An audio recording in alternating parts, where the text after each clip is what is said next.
যখনই তোমার অভাব বোধ করি হে প্রিয়তমা, সব অভিমান ভুলে নিজেকে সমর্পণ করি।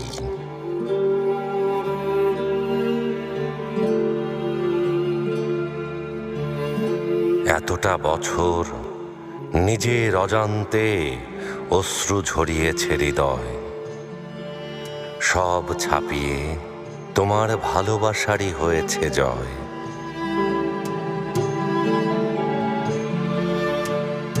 ভালোবাসার এই আগুন হৃদয়ে আনে প্রশান্তি, এই প্রজ্বলিত প্রদীপ দূর করে সব আধার, সব ক্লান্তি। হৃদয়ের মরুভূমিতে আলো ছড়ানো হে চাঁদ মুখ, তোমার কাছে পেয়েছি পৃথিবীর সমস্ত সুখ।